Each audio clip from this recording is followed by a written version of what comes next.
ለዘመናውያን ኖሮ ታስቦ መሃል ከተማ ላይ የከተመው በጥራት ቅንጡ ተደርገው የተገነቡ አፓርትመንትና ቪላ ቤቶችን በሰሚት 72 40,000 ካሬ ላይ ገንብቶ ያስረከበው የጌቱ ኮሜርሻል፣ የራማዳ ሆቴል፣ የሀበሻ ሲሚንቶ፣ ዱግዳ ኮንስትራክሽን እንዲሁም የግሎባል ቀለም እህት ኩባንያ የሆነው ጌት አስ ሪል ስቴት አሁን ደግሞ የዲፕሎማቶች ምርጫ በሆነችው ካዛንችስ ከባምቢ ሱፐርማርኬት ፊት ለፊት በብር ገዝተው በዶላር የሚያከራዩት ቢኖሩበት ደግሞ ዘመናዊ አኗኗርን የሚላበሱበት በ10% ቅድመ ክፍያ የግሎ የሚያደርጉት ቀሪውን ደግሞ በግንባታ ሂደት በ8 ዙር ያለምንም የዋጋ ጭማሪ ጠንቅቅ አድርገን ሰርተን እናስረክበውታለን።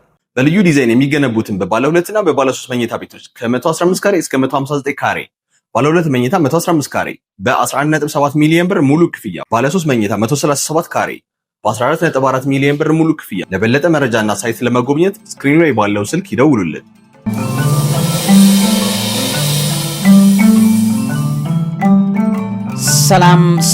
ሰላምና ጤናን ፍቅርን በረከትን ያድልኝ። ክቡራትና ክቡራን የሣድስ ቤተሰቦቼ እንደምን አላችሁልኝ? እንደምንስ ቆያችሁ? ዛሬ በጣም የሚገርም መረጃዎችን አካፍላችኋለሁ። የወር አበባው ኤክስፐርት ወር አበባን ፕሮሞት ነው ማደርገው ያለው እንግዲህ ይሄ በዛ ሐሳብ ሰዶማዊነትን ፕሮሞት ያደረገው በብዙ ትውልዶች ላይ ነገም እኔ ወር አበባ ፕሮሞት ማደርግ ነኝ እያለ ሊወጡ የሚችሉ ልጆችን ለማምረት ይሄንን የግብረ ሰዶም ተግባር ይዞ የወጣው ሰውም ገቢ ተደርጓል። እግዚአብሔር ያክብርልን ማለት እንወዳለን። ያንን በተመለከተ አዲስ ሐሳብ አለኝ፣ አዲስ ነገር አለኝ። እሱን ወደ በኋላ አካባቢ ጠቁማቸዋለሁ። እነዚህን የቲክቶክ የማህበረሰብ እርግማኖች በጣም ያሳዝነኛል። ይሄን ባየውበት ባልፈጠር የምፈልግበት ዘመን ነው። በዚህ ዘመን ላይ እንደዚህ አይነት ነገር ምን ያህል ትውልድ ዲስትራክት እንደሚያደርግ ሴንስ ስላደረኩት። ምክንያቱም አሁን የቲክቶክ አካሄድ እነዚህ ሰዎች የማምረቱ አካሄድ ፍሬ እያፈራ እያየን ስለሆነ ዛሬ ላይ መጮህ ካልቻልን ነገ ከነገ ወዲያ ትውልድ እንደማይኖረን ልብ ልትሉ ይገባል ማለት ነው። ስለዚህ አዳዲስ መረጃ አለኝ እዚህ ላይ መጨምርላችሁ ማለት ነው። እንደነዚህ ያሉት ተፈተዋል፣ እንደነዚህ ያሉት ደግሞ ገብተዋል። ስለዚህ ውድ ቤተሰቦቼ እዚህ ቦታ ላይ ታሰረ ተፈታ የሚባለው ራሱ ከቲክቶክ ኤሪያ ላይ ነው። ለምንድን ነው እየሆነ ያለው? ትውልድ ላይ ዲስትራክት የሚያደርግ ነገር ስላለ እሱን አንድ ፕሮግራም ልጠቁማችሁ ወዳለሁ። ሌላኛው በስደት ላላችሁ ወይ ስደት ለምትሄዱ ኢትዮጵያውያንና ኤርትራውያን ከባድ ማስጠንቀቂያ ተሰምተዋል። ስለዚህ በዚህ ዙሪያ ላይ በጣም ጥንቃቄ እንድታደርጉ ልነግራችሁ ወዳለሁ። ለኤርትራውያንና ኢትዮጵያውያን ስደተኞች በጣም ልትጠነቀቁ የሚገባበትና ቆማችሁ ልታስቡ የሚገባበት መረጃ አለኝ። በስደት የምትኖሩም ጭምር ይሄ መረጃ የናንተ ነው። ስለዚህ በትክክል ይሄን ፕሮግራም እንድትሰሙት እጠቁማችኋለሁ። እጅግ በጣም ስለሚጠቅም ማለት ነው። አብራችሁን ትቆዩ በድጋሚ በአክብሮት ጋብዛለሁ። ዕውቀት ታላቁ እግዚአብሔርን ታከብራለች።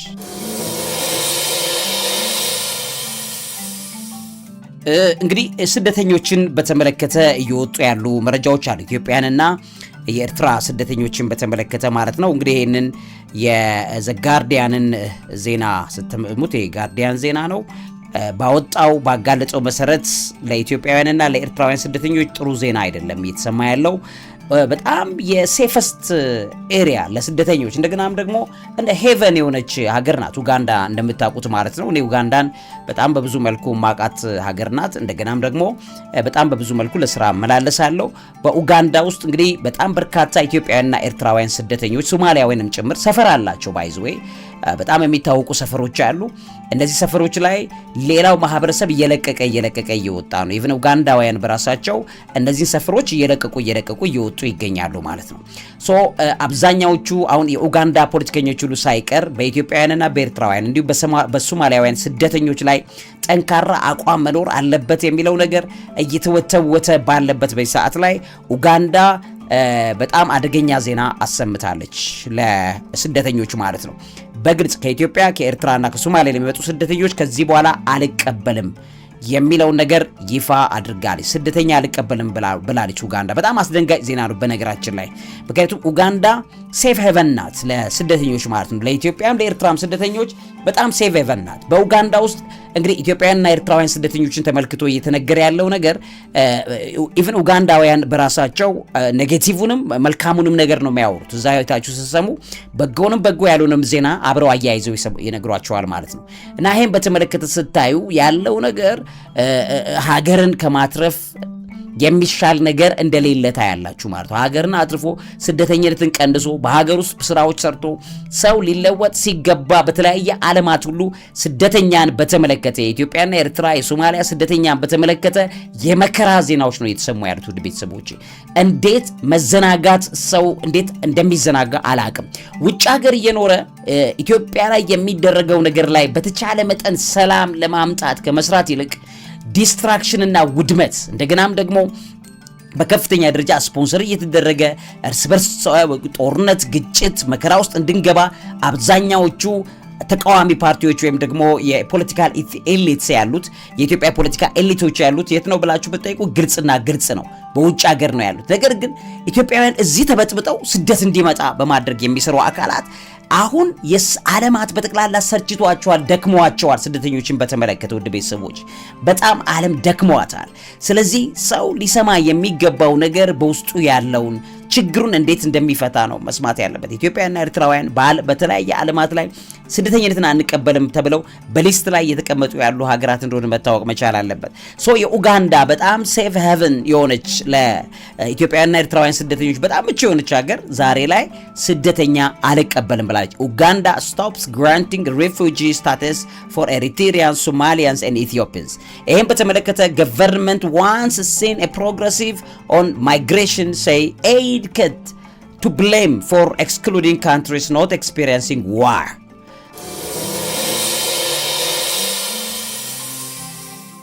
አሁን ባለበት ሁኔታ ላይ ኡጋንዳ እያቀረበች ያለችው ነገር ምንድነው?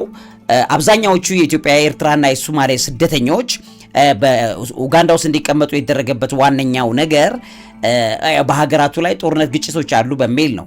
ነገር ግን አሁን ሻል ያለ ነገር መኖር አለበት። እንደገናም ደግሞ ዜጎቻቸውን ሊቀበሉ ይገባል። ማለትም ዜጎቻቸውን ሊለቁ አይገባም ሀገሮቹ። ስለዚህ በውስጣቸው ሰላም ሊያሰፍኑ ይገባል። ስለዚህ እኛ ጋር የሚመጣው ስደተኛ ሊቀንሱልን ይገባል፣ ኢትዮጵያም ኤርትራውያንም። በዚህም የተነሳ እንግዲህ አንደኛው እየተነገረ ያለው ነገር እሱ። ሁለተኛውና ዋነኛው በኡጋንዳ እንግዲህ እንደሚታወቀው ብዙ ሬሲፒያንት ናት። አፍሪካ ላይ በጣም ከፍተኛ ስደተኛ ቁጥር የምታስተናግደው አንደኛው ኡጋንዳ ናት፣ ሌላኛው ኢትዮጵያ ናት እንደሚታወቀው ማለት ነው። ኡጋንዳ ግን ትቀበላለች። ለስደተኞች የሚመደብ ዶላሮችን በስፋት ትቀበል የነበረች ሀገር ናት። አሁን ባለበትስ ኖ በቃ ይሄ አይቻልም። አሁን ከሌሎች ዓለማት እርዳታ ከሚሰጡ አካላት ይሄ የገንዘብ እርዳታና ድጋፍ እየቀረብኝ ነው ያለው። ስለዚህ እየሸፈንኩ ያለሁት እኔ ራሴ ስለሆንኩኝ አልችለውም፣ ስለማልቋቋመው ከዚህ በኋላ የጥገኝነት ለሚጠይቁ ሰዎች በጠቅላላ ይሄን አላደርግም በማለት በግልጽ አስቀምጣለች። ለምሳሌ የተባበሩት መንግስታት ለኡጋንዳ በአመት ብቻ 240 ሚሊዮን ዶላር አንኦሊ ለዚህ ጉዳይ ብሎ ይመድባል ማለት ነው፣ በአመት ማለት ነው። አሁን ደግሞ በዚህኛው በ2025 እና 26 እየመጣ ያለው ምንድነው?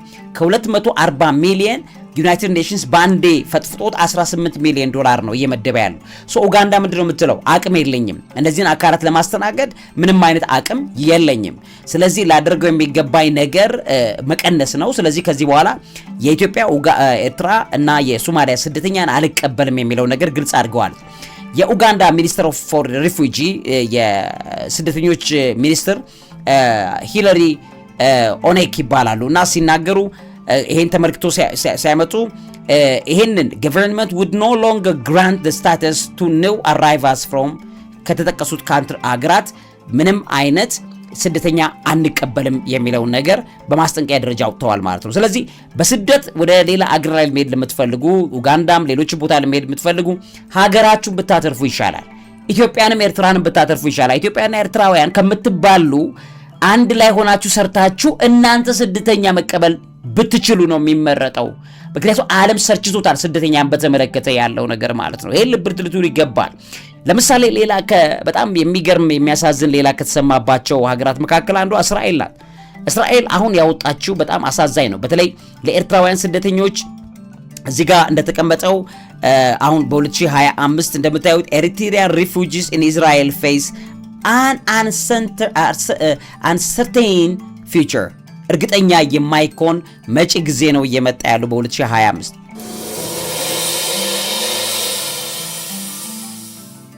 ሪፊጂ ባናት እስራኤል በተመለከተ ያለው የሪፊጂን አሳይለም ሲከርስን ተብሎ አብዛኛዎቹ አሁን ግብጽ እየሰራቸው ያለችው ነገር ነው። ግብጽ ከፍተኛ የኤርትራውያን ስደተኞች ያሉት ግብጽ ውስጥ ማለት ነው። አሁን ግብጽ ደግሞ ምን ታደርጋለች?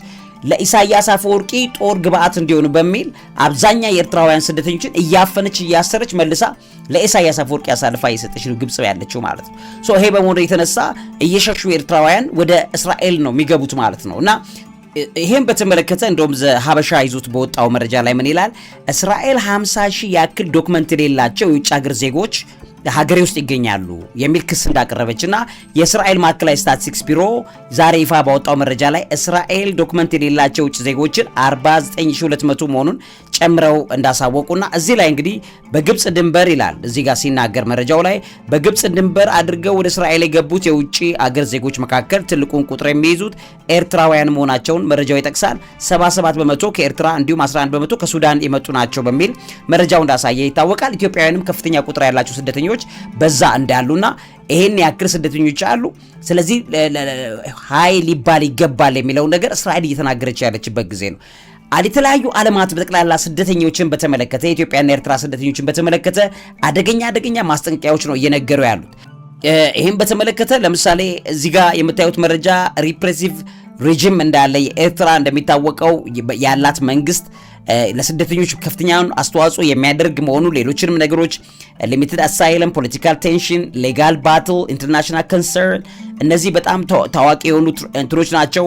ከዛ ውጪ ደግሞ በተለይ ያነሳች ያለችው እስራኤልም ጭምር ያነሳች ያለችው shrinking spaces በሚል ነው ብታነሳው opportunities for Eritrean in the EU, Saudi Arabia and even traditional hosts like Ethiopia and Sudan have decreased due to conflict and policy changes በሚል እዚህ ላይ የተቀመጠው ነገር በግልጽ ታሳያለች። እንግዲህ በጣም በሚያሳዝን ደረጃ በከፍተኛ መጠን ያለውን መረጃ እስራኤል ይዛ እየወጣች ነው ያለችው። ስደተኞችን በተለይ ከምስራቅ አፍሪካ ከኢትዮጵያ ከኤርትራ እየሄዱ ያሉ ስደተኞችን ለመቀበል ዓለማት እምቢኝ እያሉ ያሉበት ጊዜ ላይ ነው ያለነው። ስለዚህ የሚሻለው ምንድነው? እየጸለይን ሀገራችንን ማጽናት ይሻለናል። እዚሁ እኛ ስደተኛ ተቀባይ መሆን የሚገባን ህዝቦች እንደገና በሌሎች ዓለማት ስደተኛ ተብሎ እንዳትገቡብን እንዳትመጡብን የሚል ዜና ሲሰማ ሊዘገንነን፣ ልናፍር፣ ልንሸማቀቅ እንደገናም ደግሞ ወደ እግዚአብሔር ልባችን ሊመለስ ያስፈልጋል የሚለው ለጥንቃቄ እንዲሆን ስደተኞችን በተመለከተ ያለው መረጃ ለሣድስ ቤተሰቦች ላካፍል ብዬ ነው። ወደ ዋናው ትኩረቴ ልለፍ። እንግዲህ የቲክቶክ ቫይረሶችና ባክቴሪያዎች አሁን ባለበት ሁኔታ ላይ በከፍተኛ ደረጃ ህዝብን እየበከሉ ያሉ መረጃዎች ናቸው። እነዚህ የቲክቶክ ባክቴሪያና ቫይረስ መረጃዎች ትውልዱን ያነቀዙ ያሉበት ደረጃ ላይ ነው ያለነው። ይሄ የወር አበባው ኤክስፐርት ምክንያቱም ራሱን ይሄ በለበሰው አለባበስ የተናገረ ያለው ነገር ወር አበባን ነው ሪፕሬዘንት የማረገው በዚህ እያለ ሲገልጽ የነበረው ሰው ዛሬ ወደ እስር ቤት ገቢ ሆኗል። ይሄን በተመለከተ መጠነኛ ቆይታ ላድርግላችሁ። መምህርና ጋዜጠኛ አብይ ይልማ ነኝ። የቲክቶክ ፕላትፎርም ገደብ ሊበጅለት እንደሚገባ መጮህ እንፈልጋለን። እስከ ፌዴራል ድረስ ያለው ነገር መጮህ እንዲሰሙን እንፈልጋለን። መንግስት ኃይል ሊል እንደሚገባና እንዲገባ ምንጮህበት ጊዜ ከዚህ በላይ ጊዜ ያለ አይመስለኝም እና በዚህ ዙሪያ ላይ መጠነኛ ቆይታ አድርግላችኋለሁ። ዕውቀት ታላቁ እግዚአብሔርን ታከብራለች። ታላቅ መንፈሳዊ ጉዞ ወደ ቅድስት ሀገር ኢየሩሳሌም ጌታችን ከተወለደበት ቤተልሔም እስከ ስቅለቱ ስፍራ ቀራንዮ፣ የተጠመቀበት ዮርዳኖስ፣ 40 ቀን የጸለየበት ቆሮንቶስ፣ ቃና ዘገሊላ ውሃን ወደ ወይን የቀየረበት ደብረ ታቦር በቅዱስ መጽሐፍ ያነበብነውን በአካል የበረከቱ ተካፋይ እንሆን ዘንድ በጎልጎታ አስጎብኚ ድርጅት ከጃንዋሪ 3 እስከ ጃንዋሪ 11 በኢየሩሳሌም የበረከት ጉዞ ጥሪ ቀርቦልናል። በመላው ዓለም የምትኖሩ ውድ ኢትዮጵያውያን የበረከቱ ተካፋይ ትሆኑ ዘንድ ጥሪያችንን እናቀርባለን። ጎልጎታ አስጎብኚ ድርጅት። እንግዲህ ክብራትና ክብራን የሣድስ ቤተሰቦቼ ቲክቶክን በተመለከተ አሁን ዓለም ላይ በጣም ከፍተኛ እርምጃ እየተወሰደ ያለበት ጊዜ ላይ ነው ያለነው እንደምትሰሙት ማለት ነው። በዓለም በተለያዩ ሀገራት ላይ ቲክቶክ ባን እየተደረገ ወይም እንዲታገድ እየተሰራ እንዳለ ታውቃላችሁ። በአሜሪካ ቲክቶክን የማገድ ስራ ምን ያህል ትግል እንደያዘ ታውቃላችሁ። በህንድ፣ በአፍጋኒስታን፣ በኔፓል ኢቭን ሶማሊያ ውስጥ እሱ ብቻ አይደለም። ቲክቶክ በካናዳ፣ በአውስትራሊያ፣ በኢዩ ክፍሎች የተለያዩ ቦታዎች ላይ በዩናይትድ ኪንግደም፣ በኒውዚላንድ አሁን ደግሞ አውስትራሊያ ላይ ያለው በጣም ጠንካራ ህግ እንግዲህ እንደሰማችሁት በከፍተኛ ደረጃ የቲክቶክን ለማገድ በተለይ በእድሜ ገደብ እንዲጠቀሙት ለማድረግ በከፍተኛ ደረጃ እየተሰራ ነው ያለው። ለምሳሌ ህንድ ለረጅም ጊዜ አፕሊኬሽኑን ህንድ ሀገር በብዛት አታገኙትም እንደምታውቁት። በጣም ህንድ ለቲክቶክ ከፍተኛ ጥላቻ አላት። ሀገሩን ትውልዱን አጥፍቶብኛል ብላ ስለምታስብ ለዛ የሚሆነው እርምጃዋ በጣም ጠንካራ ነው። አፍጋኒስታንና ሶማሊያን በተመለከተ እንደዚሁ በሀገር ደረጃ ላይ እንዳገዱት ወይም እንደሌላቸው ይታወቃል። ኔፓል ላይ ስታዩ እንግዲህ ሶሻል ሃርሞኒ ኢሹዝ ላይ ተመልክቶ ባኒንግ እንዳላቸው ይታወቃል። እንደገና በዩናይትድ ስቴትስ ይህን ባን ለማድረግ ለማገድ በጣም ብዙ የሸዳውን ጉዳይን ተመልክቶ ውዝግብ እንዳለ ታውቃላችሁ። እንደ ካናዳ፣ አውስትራሊያ፣ ዩናይትድ ኪንግደም የኢዩ ኢንስቲትዩሽንስ ብዙ የኢዩ የአውሮፓ ህብረት የተለያዩ ተቋማት ባን ያገዱባቸው ቦታዎች ብዙ ናቸው እንደምታውቁት፣ ወይም ደግሞ ለማገድ ብዙ የሰሩ ያሉት እንደነ ቤልጂየም፣ ኔዘርላንድስ፣ ዴንማርክ፣ ኖርዌይ፣ እንደነ ኒውዚላንድ፣ እንደ ፈረንሳይ፣ ላቲቪያ፣ ታይዋን ቲክቶክን በተመለከተ all restrict or ban TikTok on official government phones and devices። ለምሳሌ በመንግስቶቻቸው ባሉ የተለያዩ ፎኖች ላይ ገቨርንመንታል ኮምፒውተሮች ላይ ምን ላይ መጠቀም እንዳይቻል የታገደባቸው እንደገናም ደግሞ ህግ የወጣባቸው ሀገራት እንደሆኑ ይታወቃል። እዚህ ጋር የምታያቸውና አውስትራሊያ፣ ማሌዥያ፣ ዴንማርክ፣ ብራዚል፣ ሲንጋፖር፣ ስፔን እነዚህ ደግሞ እንደሚታወቁ ኮንሲደር እያደረጉ ነው። እድሜን በተመለከተ ኮንሲደር ያደረጉ ቲክቶክ ከዚህ እድሜ በላይና በታች ያሉ እንዲ ሪስትሪክሽን ማለት ነው። ይሄ ሊሚትና ኤጅ ሊሚት እየወጣ እንዳለበት ታያላችሁ ማለት ነው። እንግዲህ ልብ በሉ ብዙ ሊሚቶች እየወጡባት ነው። በራሷ ቻይና ዳዝ ኖት አለው ቲክቶክን አትፈቅድም። እንደነ ኢንዶኔዥያ፣ ፓኪስታን ያሉት ደግሞ have had temporarily bans lifted and restricted modified። ከዛ ሪስትሪክሽኑ ሞዲፋይ አድርገውታል፣ ግን ሪስትሪክሽን አለበት ገደብ። በኢንዶኔዥያ ፓኪስታን ሁሉ ምን አለው ገደብ አለበት። ኢትዮጵያ ምን ቤት ናት? አብዛኛዎቹ ሀገራት ቲክቶክን በተመለከተ ባን ለማድረግ የሚፈልጉበትን ነገር ስታዩ ይሄን በተመለከተ ናሽናል ሴኩሪቲ ሪስክ አለባቸው፣ ሀገር ላይ የደህንነት ሪስክ አለ ብለው ያምናሉ ቲክቶክን ለማገድ። ሁለተኛው ዳታ ፕራይቬሲ ኮንሰርንስ አሉ። በተለያዩ ኦቶሪቲስ ላይ ኃላፊዎች ላይ የሚደረግ የዳታን በተመለከተ የሚደረጉ ነገሮች በጠቅላላ ለምሳሌ የሎካል ኢንፎርሜሽን ፐርሰናል ዲቴይልስ የግለሰቡን ጥልቅ መረጃን በተመለከተ ሊክ የማድረግ ነገር ይታያል።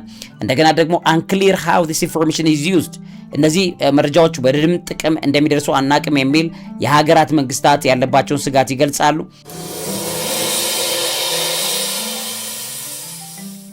ሌላኛው ፖቴንሻል ፎር ፎሬን ኢንፍሉዌንስ ኤንድ ፕሮፓጋንዳ በሚል ተቀምጧል።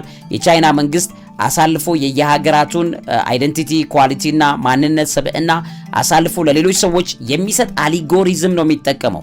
ምን ማለት ነው? ለኢትዮጵያውያን ለምሳሌ ያለን ባህል፣ ማንነት፣ እንደዚህ በጣም የሚወደዱ ኳሊቲዎቻችን በጠቅላላ አፍንጫቸው ተራግፎ እንዲቀመጥ ቻይና የምታደርገው ነገር ቢኖር የኢትዮጵያውያንን ግልሙትና፣ ስድብ፣ ይሄ እርስ በርስ መበሻሸቅ፣ የሃይማኖት መበሻሸቅ ትውልድን የሚያጠፋውን ነገር በአልጎሪዝም ወደፊት አስቀድመው ነው የሚያመጡት። ምን ማለት ነው? ሰው ወደፊት ልክ እናንተ ሰርች ስታደርጉ ወደፊት ለፊት መጥቶ የምትጠቀሙትና የምታገኙት የነዚህን የረከሱ አስተሳሰቦች ናቸው ወደፊት እንዲመጣ የሚደረገው። ባህላችን ላይ ማንነታችን ላይ እርስ በርስ ያለ መዋደድ ወይም ደግሞ ሌላ ነገር ወደ ታች ነው አያወጣው። ወደፊት አልጎሪዝሙ አይፈቅድም ያን ነገር ለማድረግ ማለት ነው። ስለዚህ ይሄንን የቻይና ገቨርንመንት ማኒፑሌት እንደሚያደርገው it is manipulate the algorithm ነው የሚለው። አልጎሪዝሙ ራሱ could have been manipulated by the Chinese government to spirit propaganda, influence public opinion, even የሰዎችን አስተሳሰብና አመለካከት ኢንፍሉዌንስ ለማድረግ ቻይና እንደምትሰራ ሴንሰር ኮንቴንት ክሪቲካል ኦፍ ቻይናን በተመለከተ ኔጌቲቭ ኢሜጅ ብትሰራ ያጠፋባሃል። እዚህ እንደዚህ ፖለቲካል አንሬስቶችን ተመልክቶ ሰዎች በፖለቲካ ውስጥ ያላቸውን ክራይሲስ እንዲጨምር ሌሎች ቻይና ያን ኢንፍሉዌንስ ብትጠቀምበት እንደሆነ ይታወቃል። ሌላኛው ቲክቶክ ላይ ሴንሰርሺፕ ኦፍ ኮንቴንት አለ እንደምታውቁት ማለት ነው። ይሄ በጣም በሚገርም ሁኔታ በከፍተኛ ደረጃ ቻይና ለፈለገችው አጀንዳ ብቻ ነው ሴንሰር የምታደርገው፣ ለሌላው አይመለከታትም። እዛ ብትሰዳደብ ባለጌና ጋጦጥ ፖርኖግራፊ ያላቸው ስንት ነገሮች ሲለቀቁ ይሄንን ነገር ኤዲት ለማድረግ አትፈልግም። ለምን? ትውልድ ዲስትራክሽን አብሮ ስላለ። ሌላኛው ጂኦፖለቲካል ቴንሽንስ ሁሉ ጨምረው እዚህ ላይ ይቀመጣሉ። ለምሳሌ ኢንዲያንስ ናሽናል ዋይድ ባን ኦን 2020 followed a deadly border clash with Chinese troops and include a dozen of other Chinese made apps እዚህ ጋር ጂኦፖለቲካል ቴንሽን ላይ ሁሉ ሳይቀር ቻይና ኢንፍሉዌንስ እንደምትጠቀምበትና በአካባቢ ያሉ የፖለቲካ አቅሞች ያንን እንደምትጠቀምበት ጭምር ይነገራል። በስድስተኛ ደረጃ ፕሮቴክሽን ኦፍ ቺልድረን ኤንድ ሜንታል ሄልዝ አብዛኛዎቹ ለምሳሌ እገዳ ካደረጉት እንደ ካዛኪስታን፣ አፍጋኒስታን ላይ ያሉ ሊሚቴሽን ገደብ ያበጁበት አንደኛው ምክንያት ምንድነው? በአንጎልና በአእምሮ ላይ በልጆችና በሰዎች የአእምሮ ጤና ላይ ችግር እያመጣ ያለና ማህበራዊ ዲስትራክሽን እያመጣ ያለ ለምሳሌ ሰልፍ ሃርም ራስን የመጉዳት ኢቲንግ ዲስኦርደር የአበላ ስርዓት መዛባት ሃርምፉል ቢሄቪየርስ ይለዋል። ለምሳሌ በጣም ጎጂ የሚባሉ ጋጠወጥነት የሞላቸው ባህሪያትን በማበረታታት ቲክቶክ እንደሚሰራ ይታወቃል። ሃርምፉል ኦር ኢሞራል ኮንቴንትስ በውስጡ ሞራል የሌላቸው ስነ ምግባር አልባ የሆኑ ኮንቴንቶች ፕሮሞት የሚደረጉበት ፕላትፎርም ነው። በዚህም ለምሳሌ እንደነ ፓኪስታን ያሉ ሀገራት ለዚህ እገዳ እንዳደረጉ ወይም ደግሞ ገደብ እንዳበጁለት ታያላችሁ ማለት ነው። ለምሳሌ እዚህ ጋር ራሱ ይቀመጣል against local religious and moral values ሞራል ቫልዩ የሀገራት ያላቸው ሞራል ቫልዩ ሁሉ አራግፈው የሚጥሉበት መንገድ እንደሆነ እዚህ ጋር ታያላችሁ። ሚስ ኢንፎርሜሽን ኤንድ ዲስኢንፎርሜሽን በጣም ትክክለኛ ያሉን መረጃዎች ኮንትሮል አድርገው የሰውን ጭንቅላት የተቆጣጠሩበት ፕላትፎርም እንደሆነና ውሸት የነገሰበት ውሸት እውነት ሆኖ የተገለጸበትና መረጃ ሆኖ ውሸት የሚሰጥበት ሁሉ ማንም የፈለገው መረጃ ማሰራጨት የሚፈልግበት እንደሆነ ይታወቃል። ላክ ኦፍ ትራንስፓረንሲ የግልጸኝነት ችግር እንዳለ ሳይበር ሴኩሪቲ ሪስክስ ኤንድ ገቨርንመንታል ዲቫይስስ እነዚህ ሳይበር ሴኩሪቲ ሌሎችም የተጋለጡ ነገሮች አሉበት በሚል እንደ ካናዳ፣ አውስትራሊያ፣ ዩናይትድ ኪንግደም እዚህ ዙሪያ ላይ እንደሚሰሩ ይታወቃል። ዞሮ ይሄ ሁሉ ባለበት ሁኔታ ላይ ቲክቶክን የሚያግዱ ሀገራት ቁጥር በበዛበት ደረጃ ላይ ኢትዮጵያን የምታክል በጣም ብዙ ግዙፍ ባህልና ስርዓት ያላት ሀገር ግን ዛሬ ላይ በነዚህ በጋጠ ወጥ ትውልድ ማለት ነው ተይዘዋል ማለት ነው። እንደዚህ አይነት ልጆች አንዳንዶች አሉበት ውስጡ ህሊና ያላቸው። ከዛ ውጭ ያሉት የሚሰሩት የጋጠ ወጥነትና ራሳቸውን ፕሮሚናንት አድርገው ነግደውና ራሳቸውን ብቻ ለመሸቀል ራሳቸውን ወደ ሆነ ፕሮሚናንስ እውቅና ውስጥ ለማምጣት በሚል እየተካሄደ ያለበት መንገድ በጣም አሳፋሪ እንደ ሰዶማዊነት ያሉ በጣም አሳፋሪ ተግባራት የሚፈጸሙበት ነው። ዛሬ ይሄን ልጅ በተመለከተ የሰማነው ነገር በጣም ጥሩ ነው። ራሱን የወር አበባ ንግስት አድርጎ ያቀረበ ነው። ይሄ ሰው ማለት እንግዲህ እኔ ወር አበባ እናትን በተመለከተ ወር አበባ እናትነት ከወር አበባ ጋር ብቻ የሚያያዝ አይደለም። ወር አበባ በጣም ከባድ ፔን እንዳለው በእናቶቻችን እናቀዋለን፣ በእህቶቻችን እናቀዋለን። ማንም አይነግረንም። እህቶቻችን ደግሞ ህመሙን ከዛ በላይ ያውቁታል። ያን ፕሮሞት ለማድረግ አይደለም ባይዘዌ ይዞ የመጣው ሰዶማዊነትን ነው። ሰዶማዊነትን ፕሮሞት ለማድረግ ይዞበት የመጣበት ፕላትፎርም ነው እንጂ ወር አበባ ማሳበቢያዋ ናት። እቺ ህዝቡ ደካማ ጎኑን ሃይማኖት እናት ምን ስትለው ህዝቡ ይደክምና ተሽመድምዶ እንደው በቃ ቲፎዞ ያበጅላል። ሰዶማዊነትን ፕሮሞት ያደረገበት መንገድ ነው። ይሄን በተመለከተ ጋጠወጥነት አለባበሶችን በተመለከተ ሊቆነጥጥ የሚገባ ህግ ስላለ ሰዶማዊነትን አፈር ከድሜ ያብልቶ ኢትዮጵያ ውስጥ ለአንድና ለመጨረሻ ጊዜ ተነድሎ የሚወጣው በእንደዚህ አይነት ትክክለኛ ቅጣት እንደሆነ በማወቃችን ይሄንን ያየን ያለንም ነገር በጣም ጥሩ መሆኑን ጭምር ለማበረታታት እንፈልጋለን። ስለዚህ ፖለቲከኛ ብቻ አይደለም ሰብስቦ ማጎር። ትንሽ ተናገረ ፖለቲከኛ ተብሎ ይታጎራል። ማህበረሰብን የሚገለው ግን እንደዚህ ይሄ ኮህልናና ማይንድ ትውልድ ነው እየገደለ ያለው። ገደብ ሊበጅለት እንደሚገባ ቲክቶክን በተመለከተ ገደብ ሊኖረው እንደሚገባ ማሳሰብ እንወዳለን ውድ ቤተሰቦቻችን። ስለዚህ የሰማናቸውን ነገሮች በጠቅላላ ፋይት ማድረግ አብረን ልንታገል እንደሚገባ ልንጮህ እንደሚገባ መጠቆም ወዳለው። በእርግጠኝነት ከዚህ አእምሮ ምግብ መልካም መረጃ አግኝታችኋል። መምህርና ጋዜጠኛ ዐቢይ ይልማ ነኝ። እውቀት ታላቁ እግዚአብሔርን ታከብራለች። ታላቅ መንፈሳዊ ጉዞ ወደ ቅድስት ሀገር ኢየሩሳሌም ጌታችን ከተወለደበት ቤተልሔም እስከ ስቅለቱ ስፍራ ቀራንዮ የተጠመቀበት ዮርዳኖስ 40 ቀን የጸለየበት ቆሮንቶስ ቃና ዘገሊላ ውሃን ወደ ወይን የቀየረበት ደብረ ታቦር በቅዱስ መጽሐፍ ያነበብነውን በአካል የበረከቱ ተካፋይ እንሆን ዘንድ በጎልጎታ አስጎብኚ ድርጅት ከጃንዋሪ 3 እስከ ጃንዋሪ 11 በኢየሩሳሌም የበረከት ጉዞ ጥሪ ቀርቦልናል። በመላው ዓለም የምትኖሩ ውድ ኢትዮጵያውያን የበረከቱ ተካፋይ ተሆኑ ዘንድ ጥሪያችንን እናቀርባለን። ጎልጎታ አስጎብኚ ድርጅት ለዘመናውያን ኖሮ ታስቦ መሃል ከተማ ላይ የከተመው በጥራት ቅንጡ ተደርገው የተገነቡ አፓርትመንትና ቪላ ቤቶችን በሰሚት 72 40,000 ካሬ ላይ ገንብቶ ያስረከበው የጌቱ ኮሜርሻል፣ የራማዳ ሆቴል፣ የሀበሻ ሲሚንቶ ዱግዳ ኮንስትራክሽን እንዲሁም የግሎባል ቀለም እህት ኩባንያ የሆነው ጌት አስ ሪል ስቴት አሁን ደግሞ የዲፕሎማቶች ምርጫ በሆነችው ካዛንችስ ከባምቢ ሱፐርማርኬት ፊት ለፊት በብር ገዝተው በዶላር የሚያከራዩት ቢኖሩበት ደግሞ ዘመናዊ አኗኗርን የሚላበሱበት በ10% ቅድመ ክፍያ የግሎ የሚያደርጉት ቀሪውን ደግሞ በግንባታ ሂደት በ8 ዙር ያለምንም የዋጋ ጭማሪ ጠንቅቅ አድርገን ሰርተን እናስረክቦታለን። በልዩ ዲዛይን የሚገነቡትን በባለ 2 እና በባለ 3 መኝታ ቤቶች ከ115 ካሬ እስከ 159 ካሬ፣ ባለ 2 መኝታ 115 ካሬ በ11.7 ሚሊዮን ብር ሙሉ ክፍያ፣ ባለ 3 መኝታ 137 ካሬ በ14.4 ሚሊዮን ብር ሙሉ ክፍያ። ለበለጠ መረጃና ሳይት ለመጎብኘት ስክሪኑ ላይ ባለው ስልክ ይደውሉልን።